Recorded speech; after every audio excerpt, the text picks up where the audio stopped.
everybody. Joe Misfit Glenn here. Welcome to A Minute with Misfit.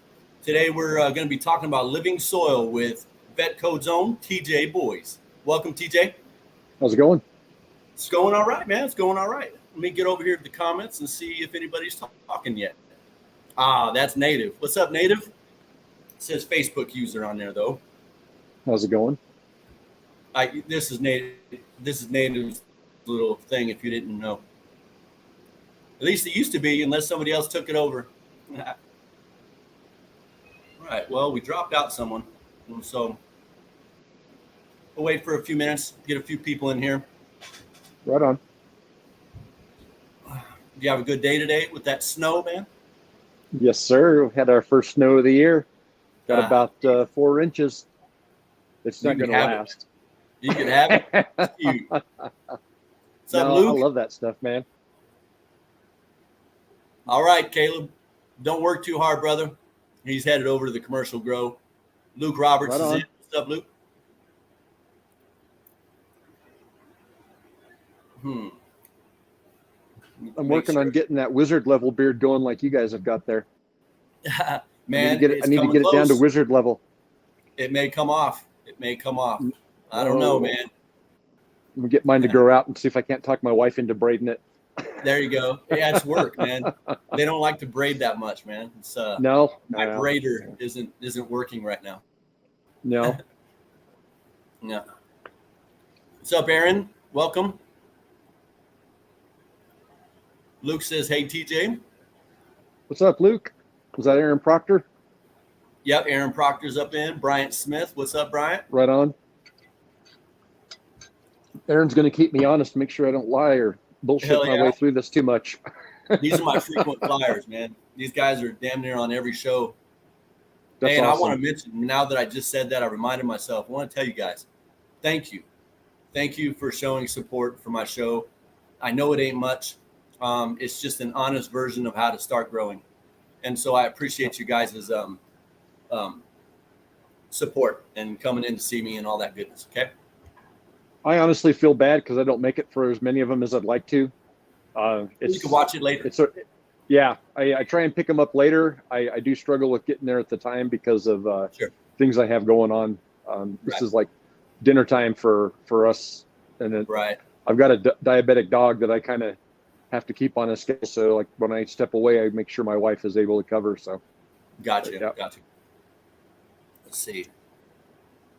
Okay. Well, you know what? We're going to go ahead and get started. We got the frequent flyers in here. Some other people will come on in. All right. So today, guys, we're going to be talking about living soil and what TJ does with his living soil and how he goes about it. And, well, I won't even get into it. I'll let you get into it because you know way more than I do. All right. So first and foremost, man, go ahead and let's just start with this living soil and whatever you came up with to start talking. So, right on. So I kind of got a little bit of an outline going. This first part is mostly, kind of some opinion-based stuff as far as that goes. Why I like living soil personally. Personally, I think it's the most cost-effective way of growing. Okay. The guy that taught me had gone through a hydro phase and had gone through a super soil phase.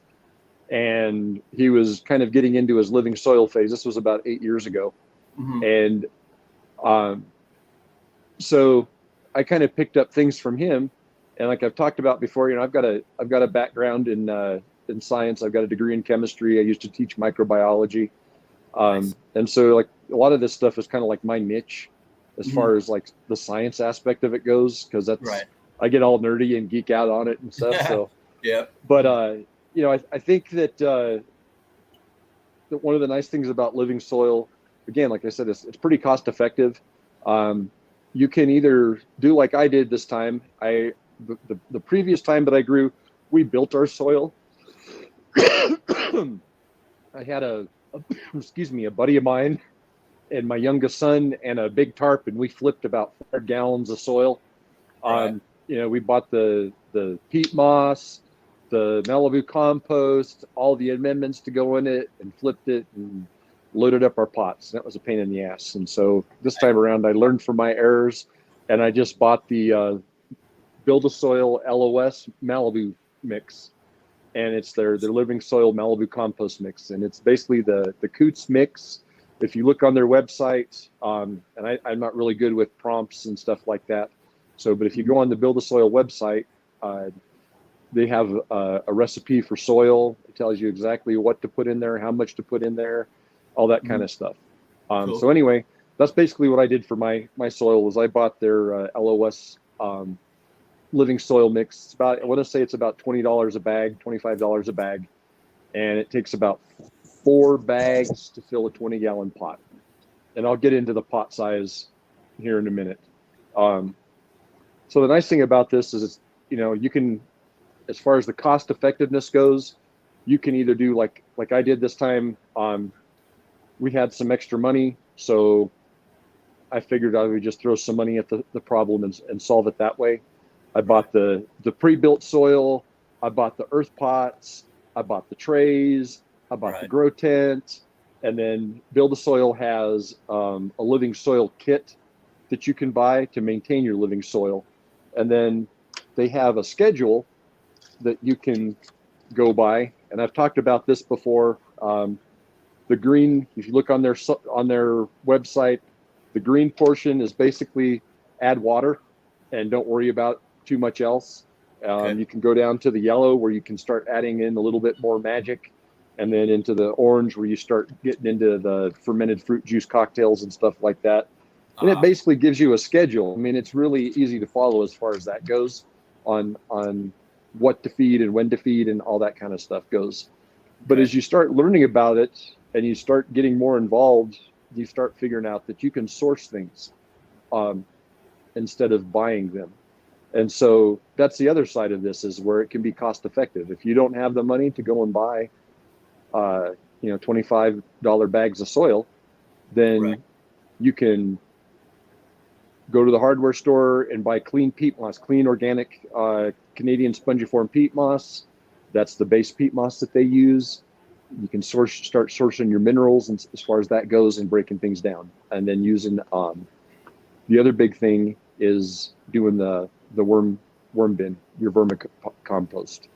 Do you have an actual worm bin, or do you buy the compost itself? No, I have a worm bin myself. I maintain that. I've showed a couple of videos of it before. I bought it years ago when they weren't quite so expensive. It's like one of the plastic terracotta ones that's actually a worm bin. You can build them out of like the cheap Rubbermaid containers you get at Walmart. Right. And the big thing with building one, like I've heard of guys talking about doing a 5-gallon bucket, and the problem is you're not after volume, you're after surface area, and so you only have so much area of a 5-gallon bucket for that.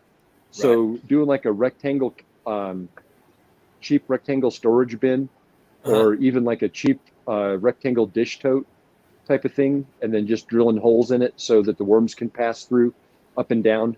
That's a simple way of solving that problem. And then the other thing is, do you buy what's worms? that? Do you have to buy worms initially? Say that again. I'm sorry.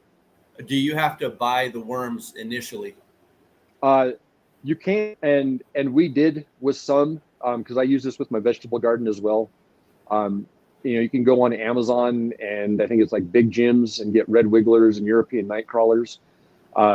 We have really good soil where I live, and last year when I was doing some trenching, I managed to collect a couple hundred worms that way as well, and threw some of them in.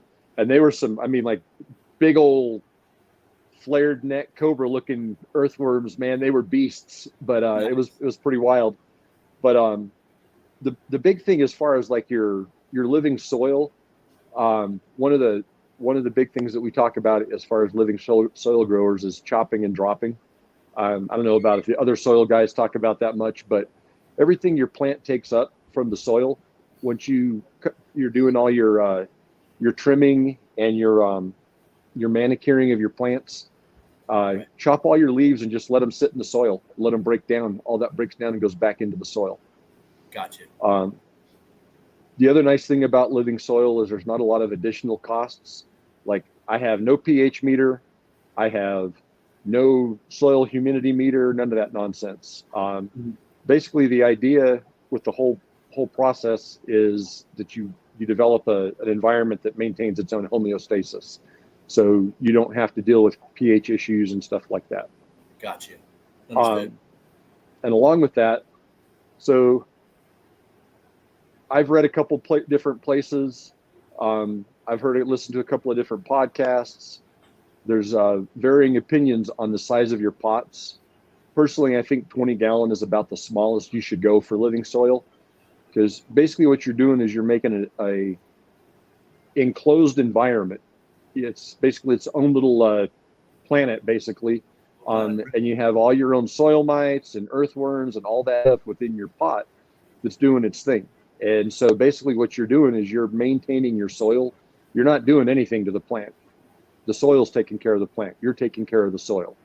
So basically, when you talk about your top dressing, you're feeding the soil, you're feeding your microbes, you're feeding all your macro life in your soil. So as far as like extra stuff, there's no pumps, there's no pH meters, there's none of that kind of stuff. It's very basic as far as that goes. The other nice thing is it's eco-friendly. One of the things that we have to think about in this day and age is everything we put down the drain or into the ground becomes somebody else's problem. And so, back when Joe and I were kids, we're about the same age.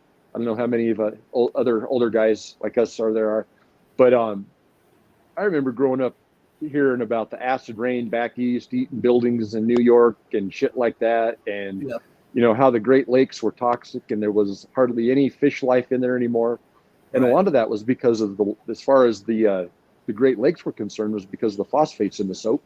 And what happened was all those phosphates were discharged into the Great Lakes with the wastewater from people doing their laundry, and it overfed the algae, and it caused a massive algae bloom, which caused the water to become over oxygenated, which caused it to choke out the fish and the marine life. Wow. And so they basically banned phosphorus in laundry detergent, and so the Great Lakes were able to recover.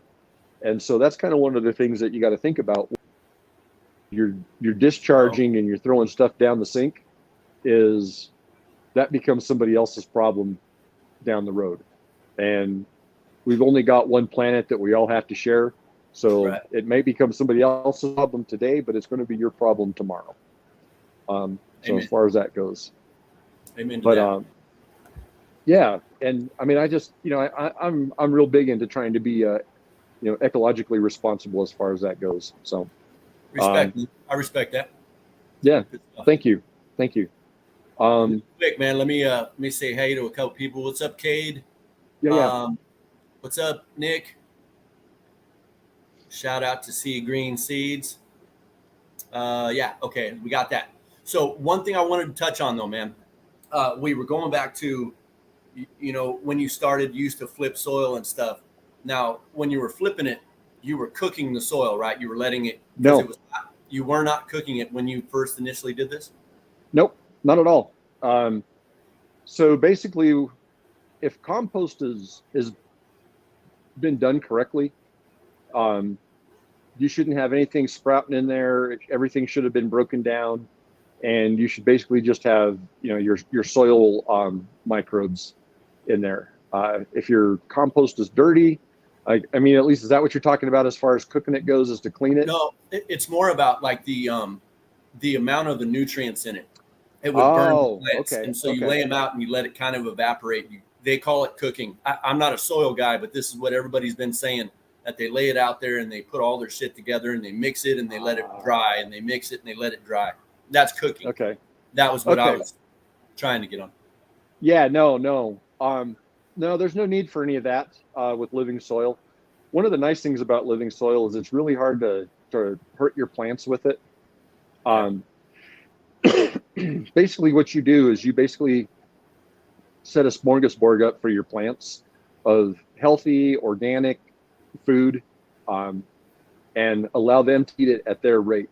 One of the problems with salt-based fertilizers is you cause the osmotic pressure in your plant to change. And so forces these plants to take up these salt-based fertilizers, and so then they're salty inside the plant. And so to counter that, the plant has to take up more fluid to dilute that. And so one place that you'll notice this is, so if you buy tomatoes at the grocery store, you'll notice when you cut them in half, there'll be a really thick membrane of seeds and then just a little bit of meat in the middle. Right. If you have homegrown tomatoes that are grown organically with non-salt-based fertilizers and you cut them in half and open them up, you'll have this very thin membrane of seeds and this super meaty tomato. Like I'll take a picture of some of the tomatoes I grew this summer. They almost look like apples. They're so solid in the center. And so that's from not using a salt-based fertilizer, and it does the same thing to your cannabis plants as far as the salt-based fertilizers are concerned. And so basically with living soil, everything is there for the plant to take up at its rate in a, I guess basically in a healthier manner as opposed to being force-fed. I can't think of an easier way of explaining it than that. Gotcha. Or let me see. We got a couple of things. Okay, let me start up here. Okay, so Brian's saying he thought cooking was the same as composting. I can't answer that. I'm literally just going off of what I heard, but I don't know the difference between the two. Compost, I thought, was just adding manure or some kind of animal shit crap there, right? So composting is basically breaking down organic matter, whether it's animal feces, cow shit or whatever. And the composting process can get hot. It can generate heat because you're creating an exothermic reaction as far as the bacteria are getting hot and they're making all that kind of stuff. I've heard of people talking about cooking soil where they literally put it in an oven and they're trying to kill off bugs and eggs and mites and shit like that. So again, it's hard to say as far as like what you're actually, depending on what your terminology is. That's a struggle. There's a lot of it, isn't there? There's a bunch. Yeah. Sure. Okay, so let me go. Okay, so so here's a question from Rod. So my question is: only phosphate created by compost is safe for the environment? Not necessarily. You see that down there? I get what you're going with on that one. And it's not necessarily phosphate that's created by compost is safe for the environment. It's more along the lines of the compound of phosphate that was being dumped into the water was the problem. So basically, it was the salt base of the phosphate molecule. I honestly don't know. I don't remember what it was. Chemistry class has been a couple minutes back. Right. So, all right, let me see. I just know that minimizing waste is best. Gotcha. Hey, I don't know what this is. If you do, and obviously Aaron does, the bricks is higher with organics. What is bricks? Okay, I've heard of bricks, and I'm struggling with that. Again, remind me, Aaron, what that is. Yeah, if you could, Aaron, I'd appreciate it. I've heard this several times in the last month. Yeah. I don't know what it is. Basically, doesn't it equate to like the health of the plant? Oh, is it? Okay. So, all right. Let me see. It's the sap of the plants. Okay. So it creates more sap with an organic soil or a living soil, I assume is what he's getting. The sap, is it more along? I think it has more along the lines of like the content of the sap as far as that goes. As far as like the dilution of it, I could be wrong on this, but does that go back along the same line as the salt-based fertilizer diluting the saps in the plant? I'm not sure if that's the direction he's going with that or not.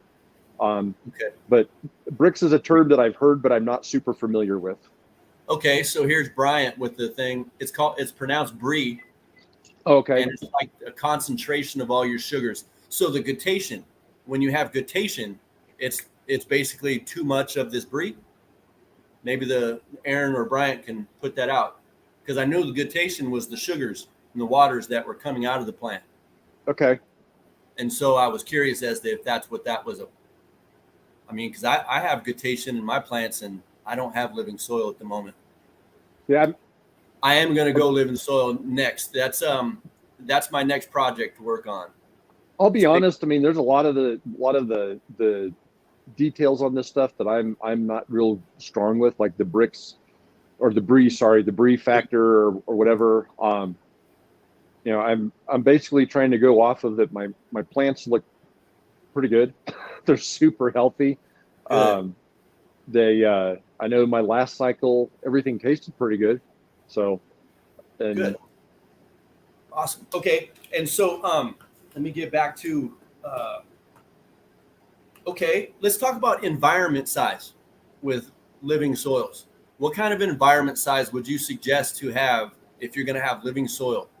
So as far as like the pot size, like I said before, 20 gallon, I believe, is about the smallest you want to go with as far as your environment. And I do one plant per pot. So one plant in a 20 gallon pot. It gives my roots plenty of room to stretch out and do their thing.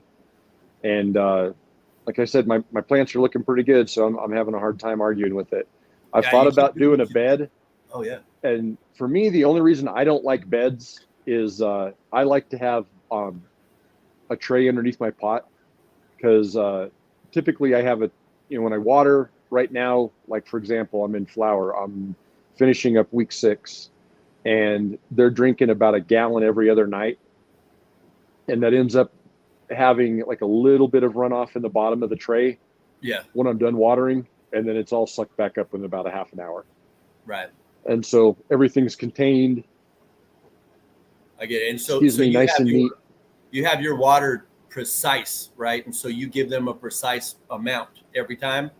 Yeah. So what I've been doing is when I'm in veg, I do everything based off of weights of the pot. I don't want to overwater, because again, with living soil, less is more. Just keep the soil damp, and so that your worms and everything are healthy. The big thing with moisture in your soil is it allows for the chemical reactions to take place. You gotta have a media for electron transfer and electron flow, and so basically that's what this is all about. But you don't want it to be saturated. So anyway, I typically do during veg, I'll do probably a half gallon every 3 days, and just kind of like the weight of the pot, make sure it's not getting too heavy or too light. I want the roots to grow. I want them to stretch out and look for some water, and so that they fill the pot.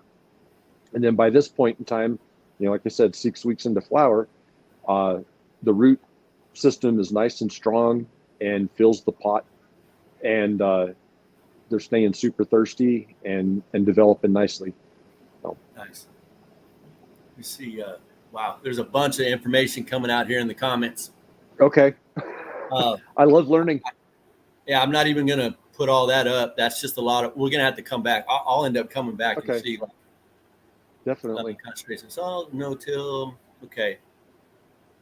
Yeah, I think they might be helping each other out too. Okay. Yeah, so that's like Lewis was talking about. If I were to buy phosphates from fertilizer, okay, here's a question. So let's see. If I were to buy phosphate from a fertilizer manufacturer and have it refined to its purest form, is that bad for the environment? What is good phosphate and what is bad phosphate? I ask this because it's important to dispel bad info from good info. I'm not a chemist, but I want to ensure we all know the difference. Right. I'm with you. The phosphate, like I said, I don't remember what the anion compound is that was in the detergent, but excessive phosphate in the like basically in the waterways was the problem. It was causing algae to overgrow. I mean, it was good for the plant life, but it was bad for the marine life because they were getting choked out. Mm-hmm. So, I mean, and that's kind of like the big thing with everything is balance. So, And I mean, I'm sorry I don't have more information to follow up with that. And you're right, it's good to dispel bad information. I was using that as an example mostly for why it's not a good idea to be dumping a lot of chemicals down the drain or in your backyard or whatever.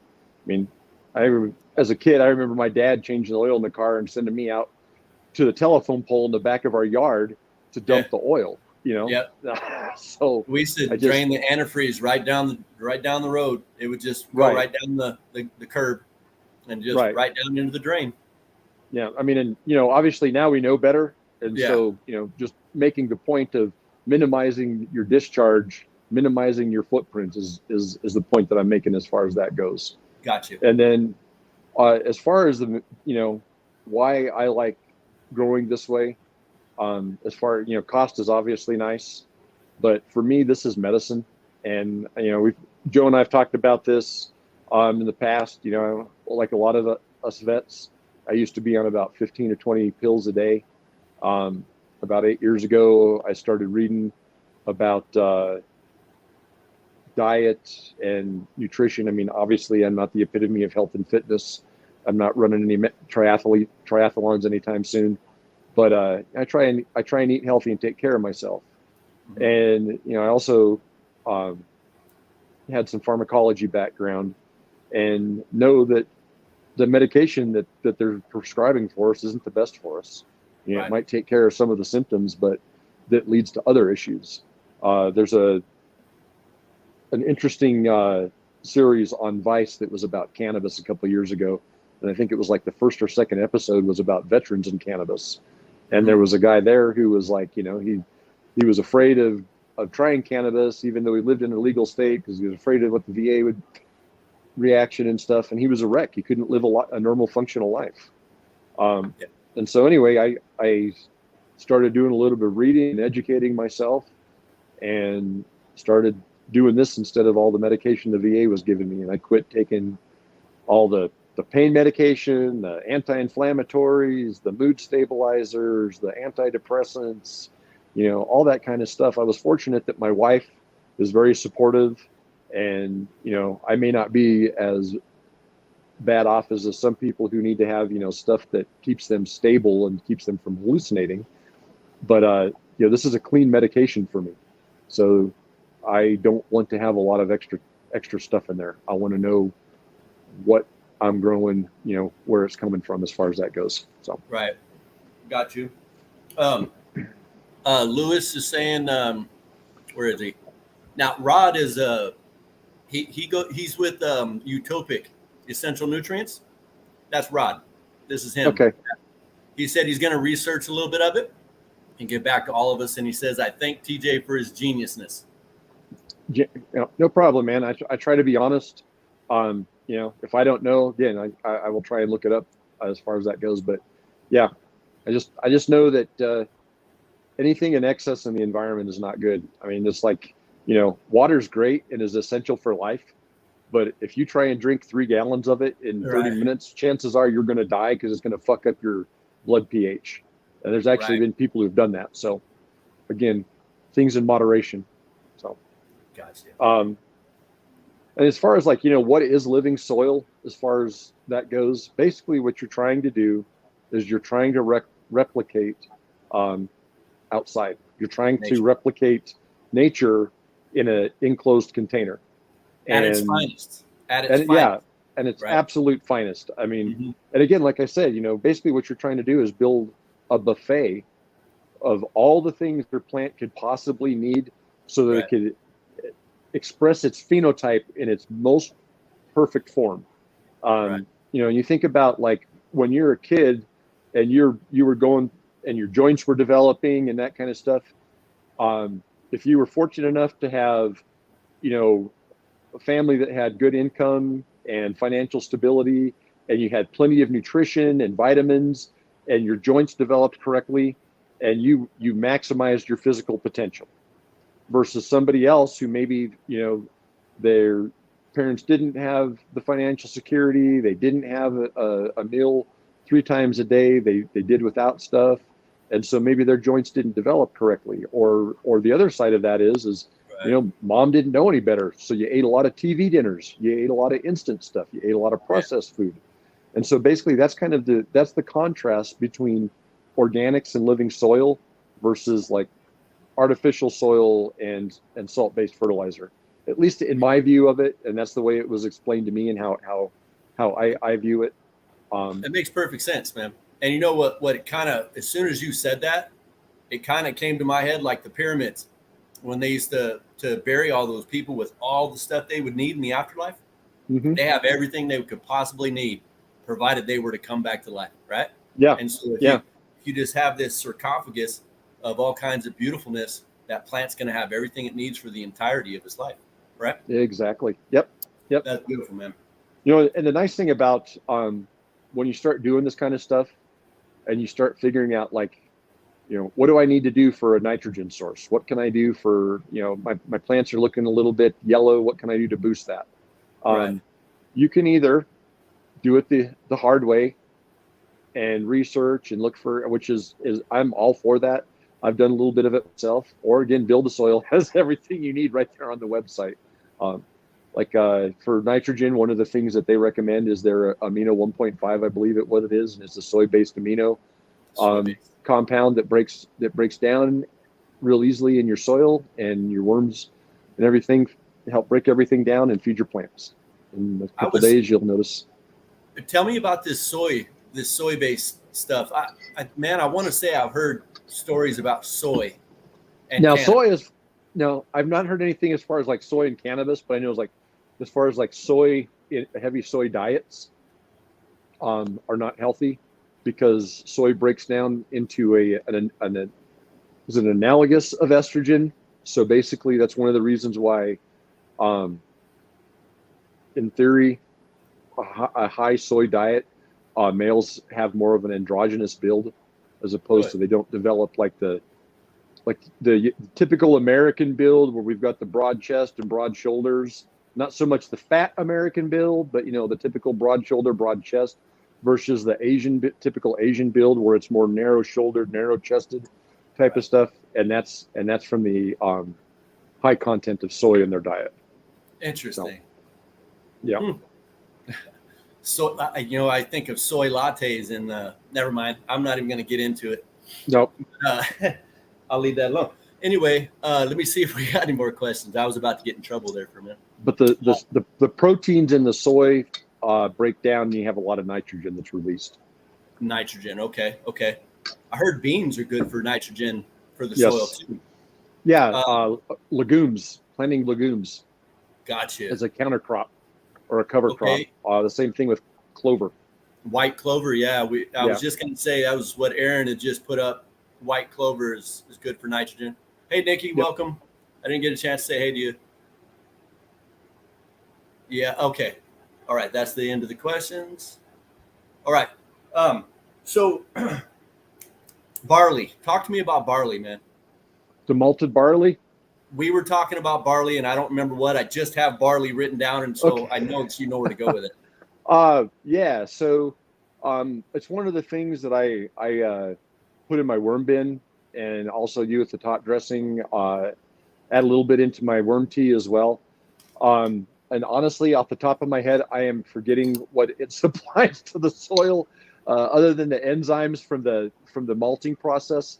So basically, if you want to have a lot of these stuff, like the malted barley, and a lot of your pre-malted additives that you do for your top dressing, but basically what it is sprouted seeds that are sprouted and then dried, and you can either grind them up into like a slurry or a powder of some sort like that and feed on. But it's the enzyme, a lot of the enzymes from the seeds germinating as far as the malting goes. In that. Interesting. Okay, cool, man. Well, I don't have much else except for the Build a Soil being, I don't think you mentioned, or maybe you did mention that they were Canadian based from Canada. Oh no, the spongiform peat moss that they were sourcing for a while, I know was out of Canada, was Canadian. We talked about that. I was talking about building soil when we were talking about building soil. Yeah. Okay, so you know what, real quick, what's up, Vetcodes or Pres? I'm sorry, man. Read the first part. So if I were going to build some soil tomorrow, what do I need to have just a basic living soil mix? You know, not all the top tier, but not the bottom tier, just a good living soil that would get me through. What would I need? if I was trying to do this on a budget, what I would do is I would go to Lowe's or Home Depot and pick up some, or a grow shop. It's probably going to be cheaper at Lowe's or Home Depot, Tractor Supply, but pick up some black gold peat moss. They've got like the big bricks of peat moss, right, and get some of that. And again, if you're doing this on a budget, and you're going to do this, you either do it, you either throw money at a problem and solve it quickly, or you're patient and you take your time and do things, on a budget. So start out with the worm bin and start saving all your vegetable scraps, and order some red wigglers. Once you start getting something, get that going, get your bin built or whatever, and start working on building your compost. And then, go outside and get you some, if you want to go super cheap, get you some dirt from your yard and add that to the peat moss. A lot of times, depending on where you live, you can go to a local landscaping company and they'll have garden mix soil. You get some of that. And really, the peat moss is basically going to be what helps hold your moisture. So if you get, you get some garden soil from your local landscaping company, place where you can get some rock or whatnot, and mix that in. Sorry, I'm going blank here a little bit. Anyway, if you no worries. Mix that in and you start building your soil off of that, and you just keep slowly adding amendments. One of the things about living soil is you constantly reuse it. It gets better and better every time. So your first run, you were pretty minimal on what you were able to afford, but you were able to get your basics. Get a good compost. Malibu compost is good. I mentioned it. One of the reasons why I like Build-A-Soil is they've already done most of the legwork. Like, they already know where everything is sourced. Everything from them is super clean. So, like, if Jeremy from Build-A-Soil says, hey, I use X, because chances are it's already been pre-sourced and they already know where everything is coming from and it's super clean. So even if you can't afford to go directly through them, they have a series of YouTube videos that you can watch on growing and on building your own soil and all that kind of stuff. I mean, that's kind of where I learned a lot of this stuff, and then applied my background knowledge to that to make it a little bit easier to understand some things. But anyway, just, you can go on their website again and look at the recipe and then figure out. So instead of doing, something expensive, find another source. You're going to want to use the rock, the gypsum rock that they put in there. So instead of buying it from a garden shop or something like that, go someplace and try and find some inexpensive aquarium rock or something like that, because you're basically trying to add porosity to your soil. You're adding the mix to your soil, because soil needs to be from small pebbles down to clay, and have that mix for everything to be able to move through it nicely. That loam, they call it, to get the good moisture. I have a lot of loam here. That I have sandy loam, and for about a foot, and then it goes to about another foot of gray clay, and then underneath that foot is red clay, and then it's rock. And so I have very limited soil that's good, but the soil that's up top is phenomenal, because it's all the stuff that came off all my woods, so it's all composted naturally, I guess. Well, the big thing is having the aeration in it so that it can drain and it doesn't compact. Typically, like for example, the guy that I learned from, one of his first lessons was, if it says Miracle Grow on it, avoid it like the plague.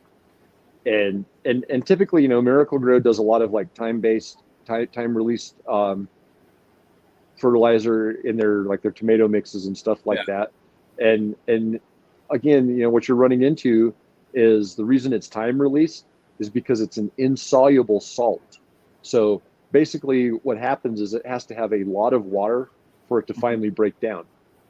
Gotcha. That's the exact opposite of what you're wanting to put in your medicine. So right. I've literally grown with Miracle Grow Myself, I have grown 12-foot plants, 13-foot plants outdoors with Miracle Grow and feeding it Miracle Grow. Yeah, it'll do it. You can grow, but it's not going to be medicine. It's not going to be medicine. It's going to be a party weed that give it to the youngsters, man. Well, I mean, that's, again, it's like, it depends on. I hate to be the guy that stands on a hill and be like, well, this is the only way to do it, because it's not the only way to do it. It's my opinion on how to do it and what's working for me. Right. And I, and like, we've talked about before, for me, this is a medicament. It's not a recreational item. It's not, a party toy. If that's what you want to do, then that's you. But for me, it's kind of, for me, my journey to get to this point required unfortunately, a lot of personal loss and a lot of learning things the hard way. And it's become more of a sacrament kind of thing for me. Like we all have our rituals that we go through, the good grinding and into the bowl and all that kind of stuff. And, it is kind of like the whole process is relaxation. Yeah, exactly. It's a hell of a therapy. I love it. Mm-hmm. But yeah, just like what you said, there's a million ways to skin this cat. I've used probably 20 different types of soils, ended up settling into one that I buy. It's a bag soil. Mm-hmm. I use the ocean forest. But my next, like I keep telling everybody, my next thing is to learn how to build my own soil. I got to get some things set up because I want to compost myself. I want to have a worm bin. I want to do all of it myself. I think the biggest, like I said, the chopping and dropping and the worm bins are really important for living soil. And this, and as far as resources to learn more, read up, read a little bit of basic chemistry. It's not horribly boring. At least I didn't think it was, but a little bit of basic chemistry to understand how everything works. And then, a couple of good books, Teaming with Microbes, Teaming with Fungi, and Teaming with Nutrients are really good books to get an understanding of what's going on in a living soil environment. So cool. So one thing that we must touch on, this is an important part, I believe, with living soil. But before I touch on that, I do have a good question for you. And I think it was Bryant. Yes, Bryant said it. So when you have living soil, you don't have to pH anything. What keeps the pH right? What makes it to where the plants don't newt lock out or whatever? Is it just the salts that make them newt lock? It's as far as like the nutrient lock with hydro and with super soil, with nutrient soil, with nutrient based type. It is usually a salt issue. It's a pH issue that causes lockout. You get too much of something becomes insoluble. You get too much of something, and that's your issue. With living soil, again, you have basically a small world, and the ecosystem keeps everything balanced, and you don't use anything that causes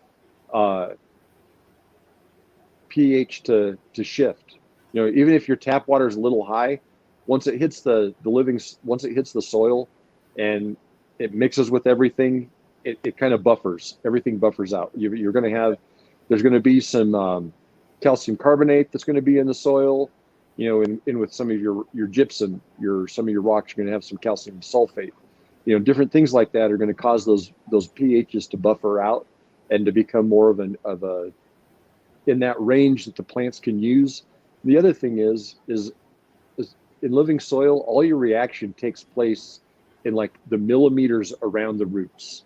And so your overall environment is not so much of a concern as far as like pHing and stuff like that goes. That's what I was talking about earlier about the moisture. That's where that ion exchange part takes place, is just along those root hairs. Okay. And so, you basically, everything in that soil is designed to buffer and keep everything in homeostasis, except for the places where the reactions are supposed to take place. And it's the same way it works in nature. I was going to mention that I never pH my water outdoors. It's just straight hose right to it. And I've never had an issue with any pH issues outdoors. Yep. Indoors in a pot with, the salt newts. that's where I have issues. But that's why I have pH meters. That's why Yep. I have, I check my soils, and that's, I don't flush, but I know now after so many years that I know how much to give them, which I don't feed much. I feed Right. maybe twice the life of the plant. And even then it's a quarter cut. So if they, if it's a tablespoon, I give it a quarter tablespoon twice in 4 or 5 months. And so I do very limited amounts. And so I don't necessarily have pH issues. But with that being said, with living soil, and if you do choose to do a tea, give them some nutrients. Talk to me a little bit. Let's finish up with the tea part, like say a potassium tea or whatever that you may make for your stuff. So basically, like with your teas, like when I did the fermented fruit juice, yes, all you're doing there is you're getting you're basically creating a reaction where you're digesting the banana. All the nutrients and good stuff in the banana that we get when we eat it, you're basically digesting it outside of the stomach. So what I did was I took 4 overripened bananas. They've already got some enzymes and some bacteria on them just because of being in the environment in the world. I added a cup of brown sugar, 2 tablespoons of unsulfured molasses. I put all that in a half-gallon mason jar and added about a quart of RO water. And the only reason I use RO water, and I'll be completely honest with you, is it's super dry here in the winter times. Our humidity inside when it's warm gets down to about like 20-25%. And so we have to run humidifiers. And again, our tap water has got a lot of calcium sulfate, and so we end up with white scale everywhere. And so that's why I use RO, is to prevent the scale. I had to buy two new cloner motors because, running the water for 2 weeks to a month just blew it right up. It's just all white inside, man. Caked. It's too bad. But so you take your 4 bananas and you put the sugar in with it. How long does it usually sit? Let it sit for about 2 weeks. And it was funny because, like, I don't know if I mentioned or not, but it started smelling really good. I mean, it started to smell like banana liquor. Hooch. Yeah. It's got some hooch going. Yeah. And so I blended it up and I started straining it, and I figured out what happens to bananas when babies eat them, because it smelled like baby shit. Oh my God, it was horrible. But the plants loved it. So they got some enzymes, they got some potassium. Like I said, bananas are rich in potassium, and so that was a source of potassium that they can use. And really, the big thing about all of this is getting the minerals in a form that the plants can utilize them. So, we can't. There's a lot of all the nutrients that we in our food, we can't utilize it until our body breaks it down. And so it's basically the same idea. What they call that bioavailability. Bioavailability. That's it right there. Yep. Yeah, there was a $1 word that I couldn't hardly remember, but it came out. So shit, there it is. There you go. Good. But as far as like the teas are concerned, when I'll make a compost tea, it's literally a cup of my worm castings that I make. I try to minimize drowning as many worms as possible. Right. And then I'll throw in some malted barley. I've got a mesh bag. My wife she's going to single-handedly save the world from plastic. Yeah. So she has like her mesh bags that she uses for buying produce at the grocery store. So she let me have one of those, and that's what I do my worm teas in. And so I'll put a cup of worm castings in there, usually a cup or 2 of malted barley, some kelp meal. There we go. That's what I was looking for, some kelp meal. And I've got a 10-gallon trash can and an heavy-duty aquarium pump, and I just aerate that in there for usually about 4 days. Don't want to go too long. It's really important to aerate it because you don't want it to go anaerobic. If it turns anaerobic and starts smelling like sewage, you've let it gone too far, and you run the risk of pouring bad bacteria into your pots and some toxic trash into your plants. But like I said, usually 96 hours is a good time frame to go and not run into any problems as far as that's concerned.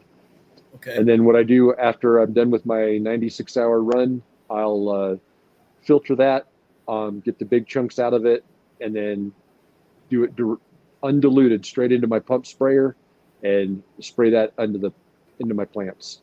And I do everything as a drench. I water everything with a pump sprayer just as a drench on the soil. Okay. No foliar? I only do foliar with IPM, and okay. I only do my What's that? I'm sorry. I was just saying I wouldn't have foliar sprayed that. It'd probably get nasty, wouldn't it? Yeah. Now some people do actually with the teas, and it's good for increasing the vigor of your plants as far as like your integrated pest management. I've known some people that talk about even like doing leaf feedings that way. I've never really understood the foliar feeding concept so much. Yeah. I would love for Steve to show me a before and after kind of thing with that, because I struggle with the idea of foliar feeding. Plants don't get foliar fed in nature, so right. Yeah, I didn't think so. Yeah, but also one quick question about, you said 2 weeks for the nanners and the banana. Where do you store it? Light? No light? Heat, I did it in the dark. I do everything in my shop. My shop is my grow area. This time of year, because I've got it hooked up to a wood burning boiler, it usually stays about 75, 80 out here. So that's the temperature I have to work with. All right. I can turn it down, but it's so nice when it's 20 below zero outside and you walk into a 70 degrees shop. Yeah, I'm good with that, man. No, I keep that heat going for sure. All right. Well, I think I hope it was informative. It was. Absolutely. There's a lot of stuff. Like I know Aaron's a lot more knowledgeable about some of this aspects of this than I am. And so, I would love to get more input from him. I know a lot of the chemistry aspect of it, and I understand how some of the reactions work, but I do have a lot of learning yet to go. Especially when somebody throws that brie at me and I'm like, what? Yeah, I couldn't even pronounce it right. Sorry, that makes me feel bad. Well, shit, I said bricks. It looked like bricks to me. Shit. But no, I mean, that's the whole idea, talking with Aaron, talking with you, talking with Bryant, just dealing with all these growers. And you guys have this net education status with growing. You know the particulars, the chemistry of it, the microbiologies of it. Things that, well, not everybody necessarily thinks of when they're just going to throw a seed in the ground, right? You guys took it a little extra, and that's why I try to incorporate your ideas, because together we can inform these people better. And so that's the whole idea. I mean, I'm a nerd from way back. I've always liked science, and for me, all this is science. And I've been really lucky this cycle of growing this time doing it. I haven't ran into any problems. I haven't had any bug issues or anything like that. When I was doing this 8 years ago, we did everything from clones and had bought clones from a dispensary up in Denver. And we ended up with russet mites and spider mites and all kinds of shit. We actually literally ended up having to cut 20 plants down, burn them, bleach our facility that we had going, and start over. I mean, it was a fucking nightmare. Yeah. And I learned all kinds of stuff as far as like different means of combating pests. You're doing the sulfur spray, all the Azamax, all that kind of stuff that we did. Was it Green Clean or whatever? Yeah. The one thing I learned, the best way to prevent bugs the best way to deal with bugs is to not get them in the first place. Yeah. IPM. That green cleaner, I actually have some of that if it's the same stuff, because for tattooing, it's a good way to prep your area and clean it all. So maybe I should start using that for cleaning my pots and my equipment. Forgot all about it. Got a whole gallon of it. So it was expensive. Yeah. It was expensive. I remember that. I remember it being isopropyl was the isopropyl alcohol was the carrier in it. So yeah. But all right. Well, you know what, TJ, we had a beautiful show, man. We gave them a lot of information to be thinking about for a couple of nights, man. Thanks a lot. Thanks for giving me the opportunity. Sure, man. And there's plenty of more opportunities, man. If you have another little thing that you want to touch on, let me know and we'll set up a show. If there's any questions or any like specific areas of interest that anybody has, put something in the feedback and be happy to bring specific information to the table. So. Yep. You guys just drop comments in the comments below. Tag one or both of us. And between the two of us, we'll get together and get back to you on that. All right. We'll make all that happen. But and honestly, I'd like to see more guys doing the living soil stuff. If we're growing this as medicine, grow it to the highest quality possible. I'll be hitting you up soon. Along with Aaron and along with Caleb and along with my books. I'm going to be getting after it pretty well. And I know me and Luke are going to be working on doing that together. I think he was just talking about a red wiggler worm bin. So he was going to be making one of them up. And so between the two of us, should be pretty good. And Luke said, thank you, Joe and TJ, or TJ and Joe. Thank you, man. All right, y'all. So a couple of quick things, TJ. I'm going to tell everybody, bye and stuff, but you hang out, don't leave me just yet. All right, guys? Right on. All right. Okay, guys. And so if you guys didn't see the little announcement down below, there's a new bean bundle waffle going on, right? There's like 10 different bundles of beans. Each one's different. Go in the featured announcements, right? And it's up in there, and look at all the stuff that was posted up in there, man. And remember which one you want. You guys get as many slots as you can, all right? $5 a top, or $5 a spot. Yeah, so 200 beans to 10 winners. That's pretty cool. All right, and then also tomorrow, guys, me and Luke will be making bubble hash. All right, and so we'll be doing a live video. There's going to be times when you could just leave for 15 minutes and go do whatever, or ask me a question, because it's like 15 minutes for a wash cycle, and I intend to do probably about 9 of them. So it's going to be What time are you doing that? It'll probably, I don't know just yet. It'll probably be around 10, 11, noon. It'll be right around there Central Time. Got to wait for Luke to get here. We got to set up our stuff, and then I'll just go live and people can filter in as they wish. Okay. All right. And so I think I said everything I need to say, guys. I hope you guys enjoyed the show. Don't forget to ask questions if you have them. All right. And until next time, y'all, happy growing. Take care.